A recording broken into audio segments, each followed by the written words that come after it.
जय श्री गणेश। आप सभी का स्वागत है हमारे इस आध्यात्मिक और ज्ञानवर्धक वीडियो में।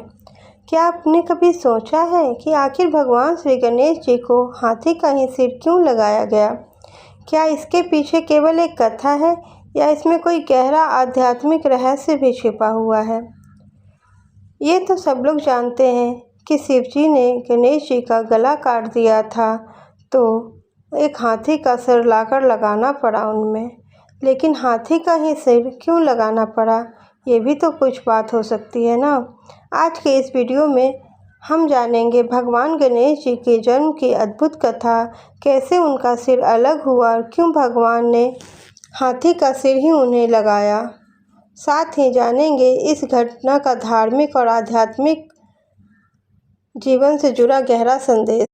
और हम जानेंगे दिल्ली एनसीआर में प्रसिद्ध श्री गणेश जी की एक मंदिर के बारे में। और अंत में आरती सुनेंगे गणेश जी की। तो इस वीडियो को अंत तक ज़रूर सुनिएगा, क्योंकि यह कथा केवल पौराणिक नहीं बल्कि जीवन को सही दिशा देने वाला।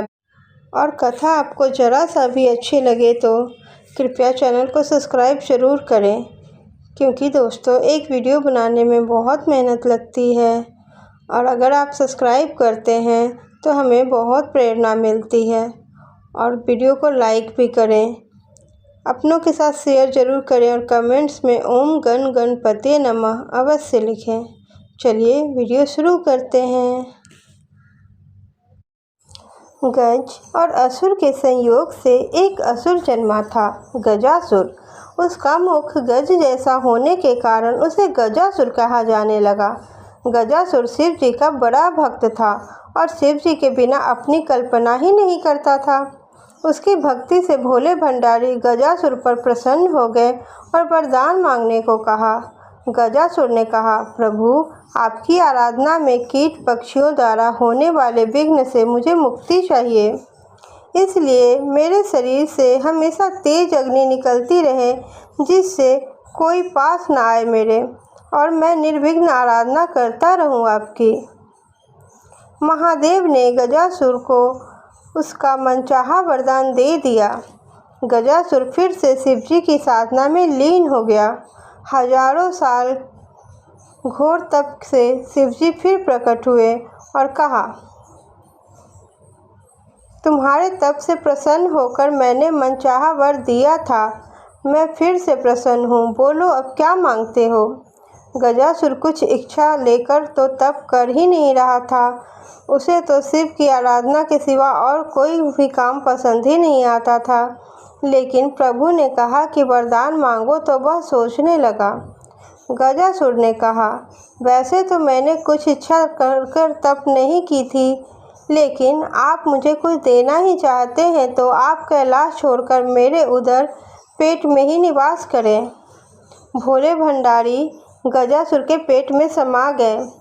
माता पार्वती उन्हें खोजना शुरू कर दी, लेकिन वह कहीं नहीं मिले। उन्होंने विष्णु जी का स्मरण कर शिव जी का पता लगाने के लिए कहा। श्री हरि ने कहा, बहन आप दुखी ना हो, भोले भंडारी से कोई कुछ भी मांग ले दे देते हैं। वरदान स्वरूप वह गजासुर के उदर में वास कर रहे हैं।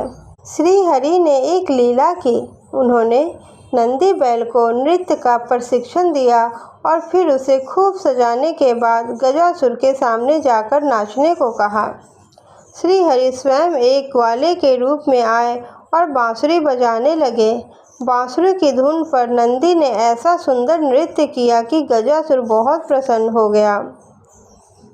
उसने ग्वाला वेशधारी श्री हरि से कहा, मैं तुम पर प्रसन्न हूँ, इतने साल की साधना से मुझ में वैराग्य आ गया था, तुम दोनों ने मेरा मनोरंजन किया, कोई वरदान मांग लो। श्री हरि ने कहा, आप तो परम शिव भक्त हैं, शिव जी की कृपा से ऐसी कोई चीज़ नहीं जो आप हमें दे सकें, किंतु मांगते हुए संकोच होता है कि कहीं आप मना ना कर दें। श्री हरि की तारीफ से गजासुर स्वयं को ईश्वर तुल्य ही समझने लगा। उसने कहा, तुम मुझे साक्षात शिव समझ सकते हो, मेरे लिए संसार में कुछ भी असंभव नहीं है, तुम्हें मनचाहा वरदान देने से का वचन देता हूँ मैं। श्री हरि ने फिर कहा, आप अपने वचन से पीछे तो नहीं हटेंगे ना। गजासुर ने धर्म को साक्षी रखकर हामी भरी तो श्री हरि ने उससे शिव जी को अपने उदर से मुक्त करने के लिए वरदान मांगा। गजासुर वचनबद्ध था। वह समझ गया कि उसके पेट में बसे शिव जी का रहस्य जानने वाला यह कोई साधारण ग्वाला नहीं है, जरूर स्वयं भगवान विष्णु आए हैं।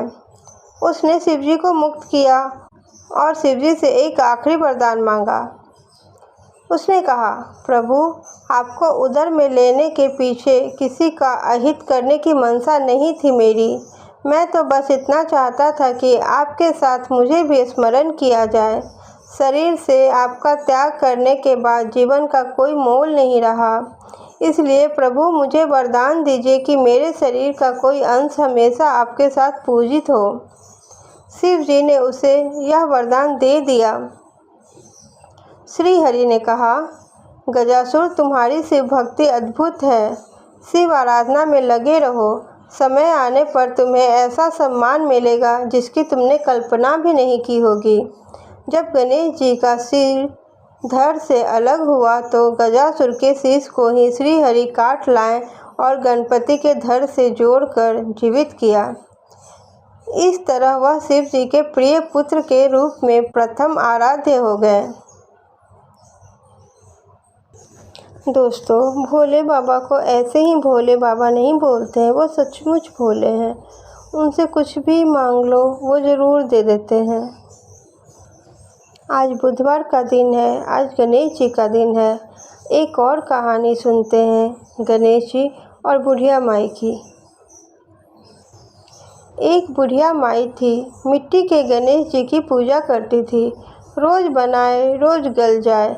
एक सेठ का मकान बन रहा था। वो बोली, पत्थर का गणेश बना दो। मिस्त्री बोले, जितने में हम तुम्हारा पत्थर का गणेश घड़ेंगे उतने में एक दीवार बना लेंगे। बुढ़िया बोली, राम करे तुम्हारी दीवार टेढ़ी हो जाए। जब उसकी दीवार टेढ़ी हो गई, वो फिर से बनाए और फिर गिर जाए, फिर से बनाए फिर गिर जाए। इस तरह करते करते शाम हो गई। शाम को सेठ आया। उसने कहा, आज कुछ भी नहीं किया। वो कहने लगे, एक बुढ़िया आई थी। वह कह रही थी, मेरा पत्थर का गणेश जी बना दो। हमने नहीं बनाया तो उसने कहा, तुम्हारी दीवार टेढ़ी हो जाए। तब से दीवार सीधी बन ही नहीं रही। बनाते हैं और ढह जाता है। सेठ ने बुढ़िया बुलवाई। सेठ ने कहा, हम तेरा सोने का गणेश गढ़ देंगे, हमारी दीवार सीधी कर दो। सेठ ने बुढ़िया को सोने का गणेश गढ़ दिया। सेठ की दीवार सीधी हो गई। जैसे सेठ की दीवार सीधी है वैसे सबकी करना भगवान। गणेश पुराण के अनुसार छंद शास्त्र में 8 गण है, मगन, नागन, यगन, जगन, भगन, रागन, सगन और तगन। उसके शासक देवता के कारण उन्हें गणेश का नाम दिया गया। अक्षर को गण के रूप में भी जाना जाता है। उनके होने के कारण उन्हें विद्या बुद्धि भगवान भी कहा जाता है। भगवान गणेश को विघ्नहर्ता, मंगल मूर्ति, लंबोदर, वक्रतुंड आदि विभिन्न नामों से पुकारा जाता है। दिल्ली एनसीआर में कई गणेश मंदिर हैं। भगवान गणेश जी को हिंदू धर्म के आदिम की उपाधि मिली है। इसलिए गणपति प्रतिमा आमतौर पर हम हर मंदिर में स्थापित की जाती है, क्योंकि किसी भी मंदिर या किसी भी पूजा बिना गणेश जी के नहीं पूरा हो सकती है। सबसे पहले गणेश जी की पूजा होती है, तभी किसी अन्य देवता की पूजा होती है। तो इसलिए हर मंदिर में गणेश जी की प्रतिमा होती ही होती है। यहाँ भी गणपति की पूजा की जा सकती है। हालांकि गणपति को समर्पित मंदिर दिल्ली एनसीआर में बड़ी संख्या में स्थित है। आप इनमें से कुछ प्रमुख मंदिरों के बारे में जान सकते हैं। प्राचीन गणेश मंदिर। प्राचीन गणेश मंदिर की स्थापना दिल्ली के विज्ञान लोक में 7 जुलाई 1994 में हुई थी। मुख्य मंदिर 5 ऊंचे ऊंचे शिखरों से सुसज्जित है। मंदिर प्रांगण में शिवालय एवं नवग्रह धाम भी स्थापित है। मंदिर को हवादार और रमणीय बनाए रखने के लिए बहुत सारे पेड़ पौधे लगाए गए हैं। यह माना जाता है कि विज्ञान लोक में एक पुराना कुआं था और कुछ खंडहर उसके पास पाए गए थे।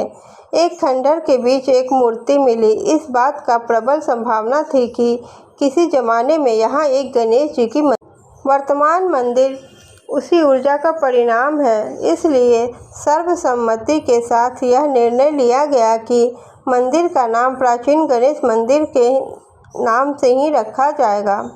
मंदिर समिति का मानना है कि हम सभी हर पल प्रगति कर रहे हैं। यह सब श्री गणेश जी की कृपा है। जय गणेश जय गणेश जय गणेश देवा, जय गणेश जय गणेश जय गणेश देवा। माता जाकी पार्वती पिता महादेवा, माता जाकी पार्वती पिता महादेवा। जय गणेश जय गणेश जय गणेश देवा, माता जाकी पार्वती पिता महादेवा, माता जाकी पार्वती पिता महादेवा। एक दंत दयावंत चार भुजाधारी, एक दंत दयावंत चार भुजाधारी। माथे पर तिलक सोहे मूस की सवारी, माथे पर तिलक सोहे मूस की सवारी। एक दंत दयावंत चार भुजाधारी, माथे पर तिलक सोहे मूस की सवारी। पान चढ़े फूल चढ़े और चढ़े मेवा, पान चढ़े फूल चढ़े और चढ़े मेवा। लड्डुअन का भोग लगे संत करे सेवा, लड्डुअन का भोग लगे संत करे सेवा। जय गणेश जय गणेश जय गणेश देवा, जय गणेश जय गणेश जय गणेश देवा। माता जाकी पार्वती पिता महादेवा, माता जाकी पार्वती पिता महादेवा। अंधे को आँख देती कोढ़िन को काया, अंधे को आँख देती कोढ़िन को काया। बांझिन को पुत्र देती निर्धन को माया, बांझिन को पुत्र देती निर्धन को माया। अंधे को आँख देती कोढ़िन को काया, बांझिन को पुत्र देती निर्धन को माया। सूर श्याम शरण आए सफल कीजे सेवा, सूर श्याम शरण आए सफल कीजे सेवा। माता जाकी पार्वती पिता महादेवा, माता जाकी पार्वती पिता महादेवा। जय गणेश जय गणेश जय गणेश देवा, जय गणेश जय गणेश जय गणेश देवा। माता जाकी पार्वती पिता महादेवा, माता जाकी पार्वती पिता महादेवा। दीनन की लाज राखो शंभु सुतवारी, दीनन की लाज राखो शंभु सुतवारी। कामना को पूरा करो जग के बलिहारी, कामना को पूरा करो जग के बलिहारी। दीनन की लाज राखो शंभु सुतवारी, कामना को पूरा करो जग के बलिहारी। सूर श्याम शरण आए सफल कीजे सेवा, सूर श्याम शरण आए सफल कीजे सेवा। माता जाकी पार्वती पिता महादेवा, माता जाकी पार्वती पिता महादेवा। जय गणेश जय गणेश जय गणेश देवा, जय गणेश जय गणेश जय गणेश देवा। माता जाकी पार्वती पिता महादेवा।